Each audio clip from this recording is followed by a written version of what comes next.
I can think of. That's really slow. Let me see.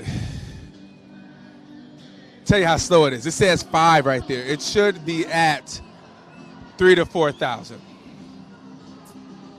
Give you some context on how slow that thing is running. That's crazy. I wonder if it's because I was live.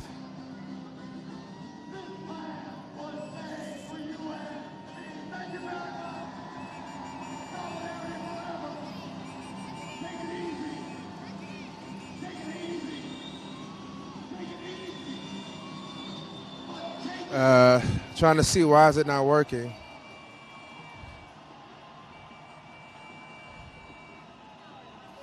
Why am I on this jetpack? Oh, I don't even have the daggone thing on the jetpack. You know what?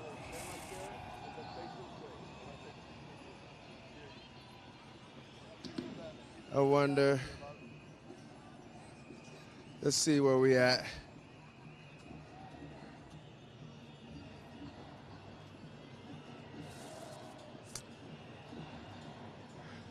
Well, I'm not sure. Why is it? Well, I know it's, but I don't think it should be that slow. I need to call live view. I'm not sure what that is, Jordan. It's extremely slow. I'm just looking at. Let y'all see that for a second while I try to see if there's something here.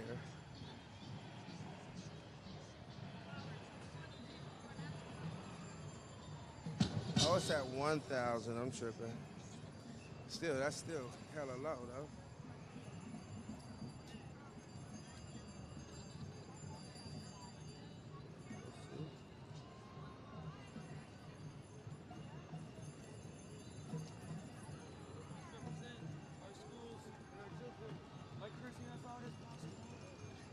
What's crazy is for some reason this is not connected, though. And it should be connected. I'm gonna see if I can connect this right quick.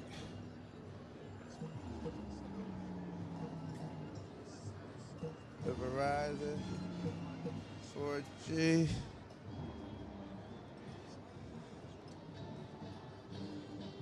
Trying to see if AT&T is not working.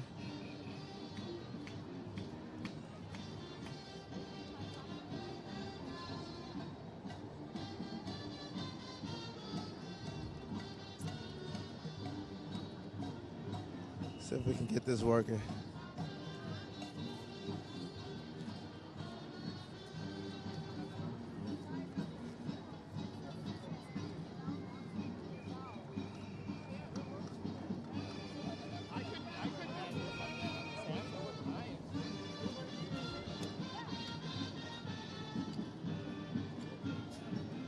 That's crazy. It doesn't even show the one of my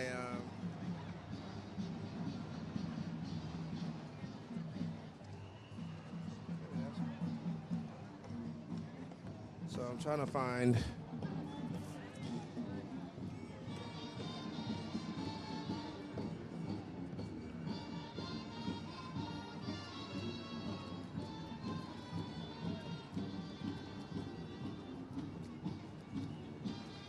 some BS.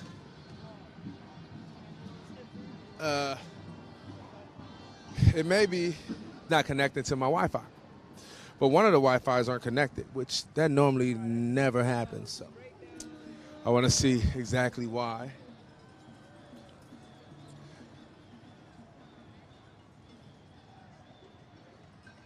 Seems like it keeps going in and out because I keep getting a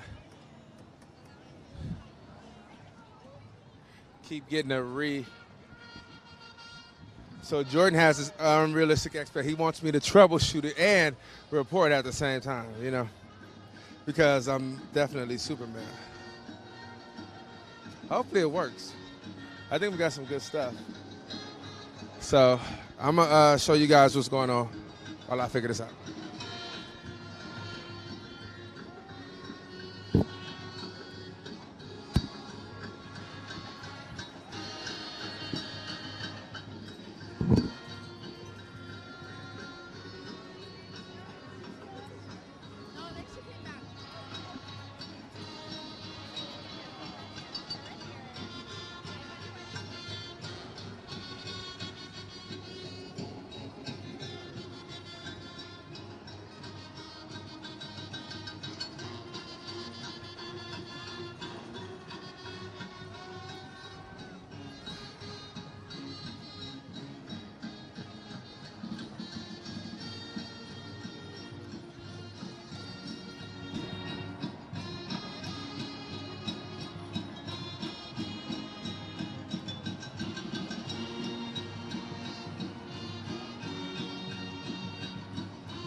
Well, it seemed like it's at 4,000 now. People are leaving, and it's like at 4,000. So that could have been it. Could have been just the amount of people here. Put this password in. Give me a second.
Seem like it's working.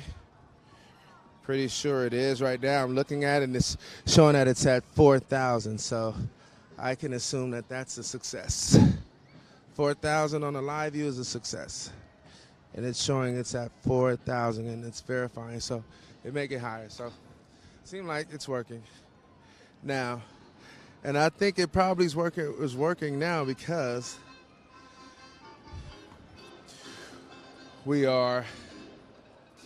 they're closing down. So a lot of people leaving now, and it's getting a lot less crowded.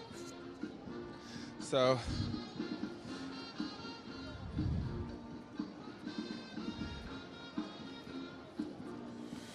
I'm just seeing if it's working. It definitely should be working because I can see it. Even my cell phone is working now. So that's probably what it was. If you guys would see everything, we had a few interviews with teachers here. I'm going to try to see if we can get some people on the way out that we can talk to about how they feel about it so far, the whole teacher strike and everything. So hopefully it's working now. It should be working now. We should be good. You know, another thing also that I meant to ask the teachers about is right now that they're protesting, they're not making money. And I'm sure it's probably difficult for them. And I know some of them have like websites where you guys can go and you guys can donate to them. If I'm able to talk to another teacher, I will ask them about that because that's, they need that support. That's what happens a lot of times, and that's what's happening in our federal government. They try to starve you out to pressure you into doing something. You know what I mean? And so we don't want them to get so desperate where they want to stay settled for something that they really don't want just because they need to make ends meet and they need to pay their rent. You know what I'm saying? We don't want that to be a factor. We want them to be able to be sober-minded as they protest to get everything that they want from the district. So you guys can let me know if everything is sounding good, streaming well, and it should be right now. So it's gotten a wee bit hotter. I came here with a scarf and a jacket. Trying to look way too sexy for my broadcast. No, I'm just kidding. So we here. Seem like everything is calming down. Everyone is leaving, and it's clear. If you guys can see this, but when I first got here, this entire back part right here was just full. On the back behind this camera, initially when I started, I was just in the middle of the street. You could just be in the middle of the street. There was so many people, it seemed like you were on the sidewalk anyway. So, it seemed like this is rounding up to a conclusion of the first week of the protest. Hopefully, they get resolution. You know what they want. I don't want anyone to feel like they're settling. You know. And like I said before, one of the factors being is that they're not getting paid as they strike. So we don't want them to feel like their backs are against the wall. So if you guys know of websites, search the internet, search Google, look for websites that you can donate to and just, help to fund a lot of these teachers that are protesting and they haven't been paid for a week, because it matters. Not just their pay, but it matters how these kids are treated. It matters whether these kids are in a environment where they are learning, where they're not distracted, where they have the proper resources that they need. The demands are very specific, and it's all focused on the students. So don't get it twisted. Pay. Pay shouldn't. It's absurd that they have to ask to be paid properly. It's absurd that they even have to ask. They should be valued more. But we know how the system works. System isn't broke. System is working fine. That's why we need to eradicate it and start new, because the system is working fine. Please believe it. System is not broke. But yeah, this is rounding up day 5, first week. Hopefully, like I said, they can reach a conclusion, something that benefits both the teachers and the children. We have the money, and we can find the money, and we can raise the money. We're able, without a question, to do it for a lot of other things, for the military-industrial complex, for the pharmaceutical-industrial complex, for the corporation-industrial complex. We're able to find that money. That's not an issue. We figure it out. So we can figure this out, and we should figure it out. Shouldn't have your children growing up insecure about their education. It's a real thing. You know what I mean? And if they don't get that proper early childhood education, it becomes a real thing in their adult life. So, but we all know that the 1% don't care about it because they don't have this issue. They probably go to some private school that costs $5,000 a month and have 12 students per class and are really able to get what they need to succeed. So who cares about anybody else? I got mine. That's how I feel a lot. Hey.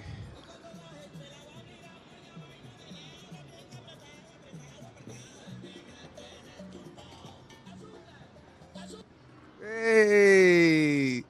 That's what's happening. So, I'm going to see how these ladies teachers right here. I want to interview them. Are you two teachers? Are you our educators? Can I interview you? How are you? I'm Ty. What's your name? Cheryl Smith.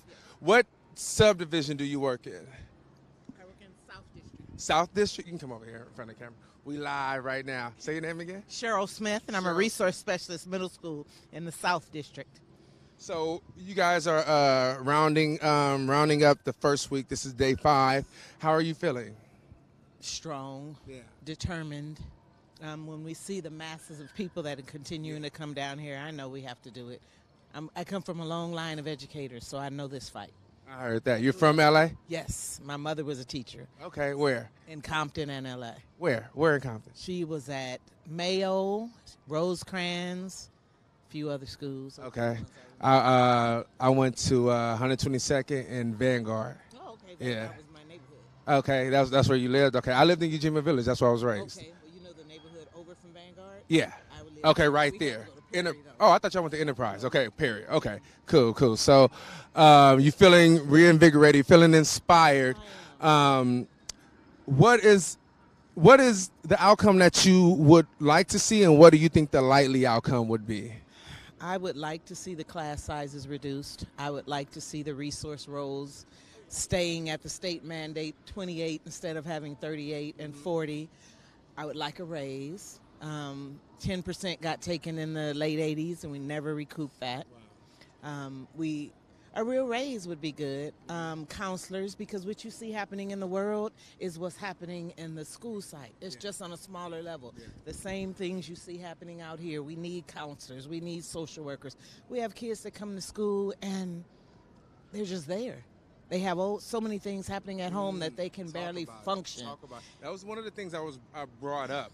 I'm like, I was on the west side a couple of days ago, and I was like, I wanted to get over here because I'm like, it's different here. There's, in addition to like not having what you need in the classroom, there's psychological, like social issues that these children that's trying to, they're not even at a point where they're trying to figure out themselves. They're just kind of living, and now they have to negotiate all these things and then pay attention to classwork. Like, that's impossible for an adult. And I tell people all the time, as adults, we can drive fast on the freeway, we can drink, we can go in the back and have a cigarette. These kids have control over nothing but their behavior. So if I've been removed from my mom, my sister's over there, my brother's over there, only thing I can control is my behavior, and I'm not going to let you take that from me. So if I act out, it's not because I want to act out. It's because I need some type of control in my life. And as a former foster parent of my nephew, I got to maneuver the system. So I see what it's like. You wake up at school here, and tomorrow you're going to school over there. These teachers don't know you. There's no packets to follow you. And another thing that gets me is, this is 2019. I always say we are teaching Star Wars kids with Little House on the Prairie methods. There's no reason I should not be able to walk into the classroom, hit a button, the overhead goes on. And so we can front load these kids. Even in kindergarten, imagine you're talking about... Let me adjust this, I'm sorry, because we live and I'm tripping.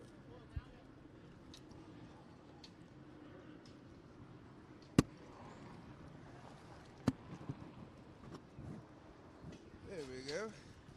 I teach middle school, but imagine that a kindergartner is being read a story or reading a story about a tractor. And the story says, and the sound of a tractor frightened the birds and they flew away.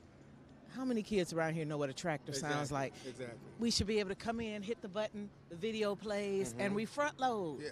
Now we can go to teach. Now we can make connections. Everyone wants to talk about technology. The kids have more technology in their pockets than we have in their classroom, but they're not using them to learn.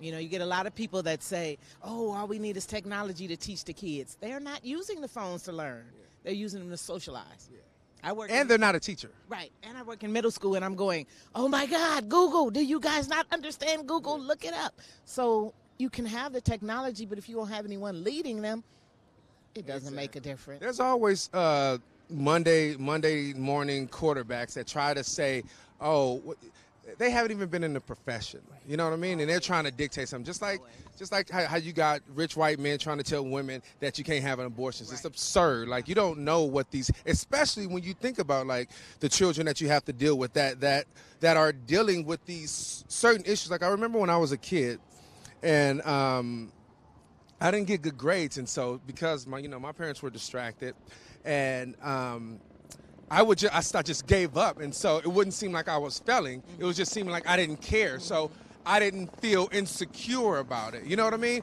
And I just wonder, like, how many other children are just doing that because they don't have maybe because of there's too many students in the class where they don't have the proper attention where the teacher can say, okay, this is... Quite a few dealing with that. And we're dealing with these kids because of the outside issues they're coming in with attention deficit. So even those who want to learn, you are literally going, please turn your head and look at the board.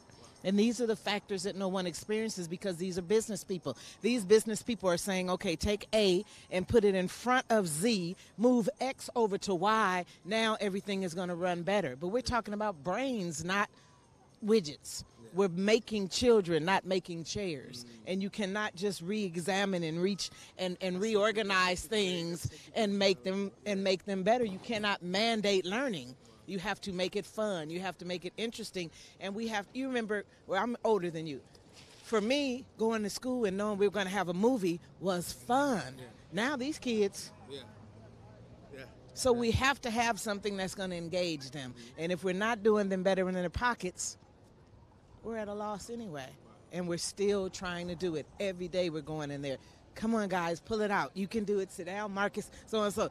No, you don't need a pencil, so-and-so. Why are you crying? What's going on over there? Sit down, Marcus. And it's constant.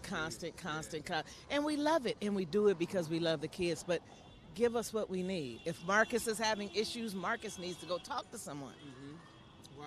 How frustrating, because so everyone has a line, right? I mean, regardless, you can be inspired, the best teacher and love teaching and want to teach. But there always comes a point where you feel like you're not getting the support you need to be able to even, and so then you become uninspired. It takes everything out of it because I was interviewing some teachers, and it was like the average a teacher would spend a year out of their own pockets is like $1,000 just on normal things they would need to make it through the year to teach these children. I used to do that. When they took it away from the tax exemption, then I stopped.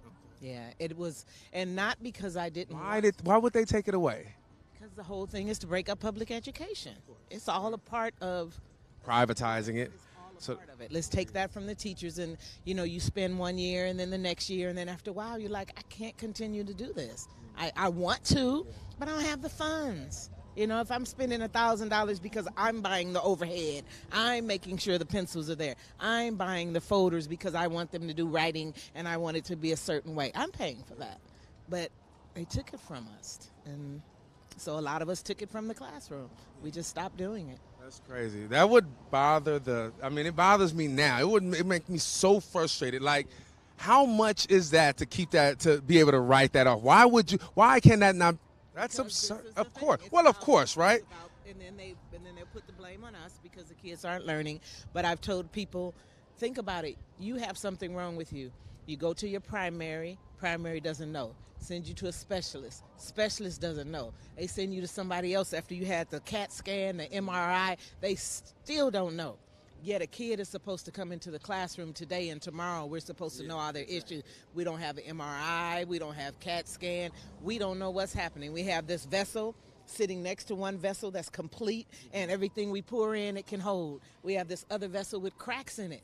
We have to figure out what do we need to fix the cracks, what's going to hold before they can hold the information. And what's absurd, I think, is that they know. Like, they don't want you to be a psychologist when they don't want you to intrude on someone or to overstep your boundaries, but now they want you to be everything. Instead of giving you the support you need, they want you to be the counselor, they want you to be the nurse, they want you to be all these things that otherwise they wouldn't want you to be, and say, no, that's not your position. Right. You know what I mean? And it's scary. It's scary being in the office and seeing a kid come in with a bloody finger and looking around and say, okay, I'm going to put a Band-Aid on you, but wait a minute, let me give a note to your mother and call home, because if you get infected, it's going to be on me. Wow. And that's scary. You can't just, and there's no, 1 day a week there's someone there. So you just look at the kid and do I help you? Do I take that chance? It's effed up that you even have to have that conversation with yourself. I interviewed a teacher. She said that, I think it was last month or the month before last, where a kid broke his arm and they couldn't do anything but wait on a parent to come because there wasn't a nurse there. Right, and that's usual. Or you have an aide. At my school, we have an aide that's in there in the morning. But again, she's not a nurse. She's not a specialist. You might hear her saying, okay, let me do this, but it's more like call home. There's no one there that can look and diagnose and say, okay, you need to go home, or you need to sit down for a minute and rest. We don't have that 1 day a week, and that's pretty much it. Think about, like, your classroom today.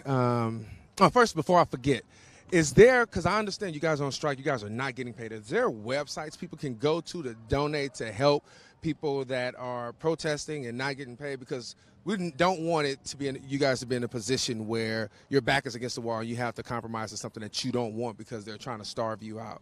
Is there a website or anything like that? I'm not familiar with any. Yeah, I'm not familiar at all. I wish somebody like the. Well, there are. I know it was a couple people that I interviewed earlier had some. That's why I was asking if you should probably start a GoFundMe or something because people will donate. They will donate, and they will help out. We have our own. It's a progressive online news network, and we get donations all the time. They really because they understand what the status quo tries to do and how they would what they.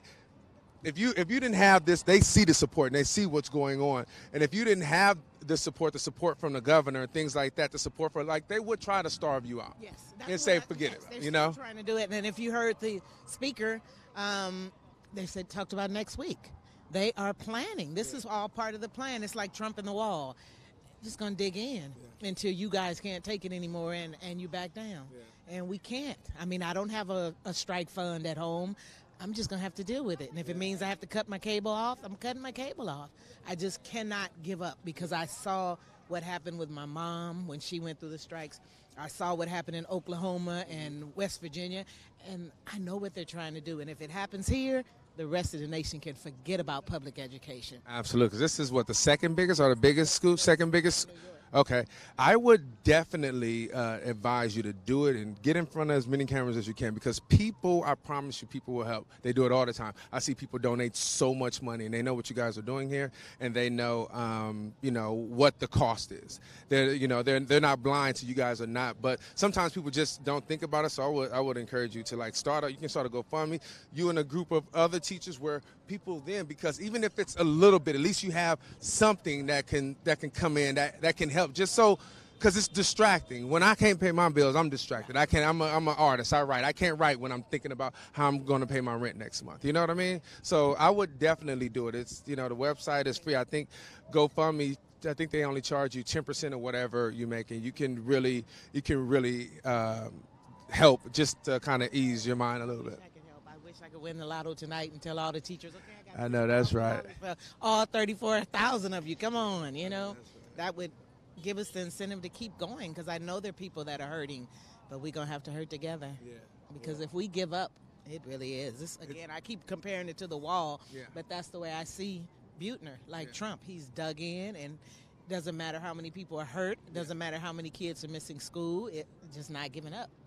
I think I wish, and I understand, substitutes have to do what they got to do, but I really wish that because they don't hear you until you dig in their pockets. And the more that, and I love the fact that you guys got the community involved and you got the parents involved so they can stand with you. So you can understand there's an intention now. It's something. They need to lose money because they ain't losing money, they ain't not hearing you. Absolutely, and they're losing millions every day because the parents are not sending their school because it's just being a holding ground. The kids are, some of them are working on computers, but as my assistant said, after 15 minutes they're bored out of their minds. So, and they're just being warehoused right now. I've seen kids that have sent videos out. And they're just sitting there, and they're not doing it. And they want their teachers back. Yeah. Even the ones who are acting up all day want their teachers back. Because it's a sense of consistency. Right. So like a lot of kids don't have that in their life, and they know you. They lean on you. Right. I know I did. My fourth grade teacher, my fifth, Miss Kern and Mr. Williams. Mm-hmm. I remember to this day. You know what I mean? Mm-hmm. Mr. Williams used to throw desks and throw students, but he loved us. He just knew what school district he was in. He knew how he had to approach us for us to get it. Mm-hmm. Well, I wish you the best. What's your name again? Cheryl Smith. Cheryl Smith. I'm Ty. Thank you so much. Okay. Good luck with everything. Where can I read this? Oh, Status Quo. If you go on YouTube right now and go to Status Quo, just go to the YouTube website. Go to Status Quo. You'll see we're live right now. Okay. Yeah. Thanks a lot. You're welcome. Thank you. No problem. So we are here, and it seems like, so it's dead right now. So everyone is pretty much gone, and we are about to cash out in a minute. But I think it's good. I think one thing you guys also should look into, because there's a lot of teachers right now that have started Power and speed will be, I'll just play it with 2 boxes. Okay. So there are a lot of teachers right now that do have websites, do have GoFundMes. You guys try to check them out. And if you can donate anything, donate them. You know, we want to try to alleviate any stress. And money is a huge stress. And right now they're not making any money. So if you can share this video, like this video, Google websites and see what teachers, LA Unified School District have GoFundMes available where you can donate something. If you would like to start one yourself for the teachers, do that, and because they really can use it, because as we see what's going on with the federal government and Trump trying to bully his way into getting his wall by starving out the federal workers, the same thing will happen with the school district to try to starve out these teachers until they can't handle it no more, and then they end up compromising for something that they actually don't want. Continue to support them. We'll continue to be out here next week. This is, like I said, day 5, closing down on the first week of the strike. Hopefully it doesn't last the rest of the week next week, but like we were talking about yesterday, man, look at the school district as the government, you look at the union as the people. When was the last time you seen the government have the interests of the people, right? So, I'm out. Peace.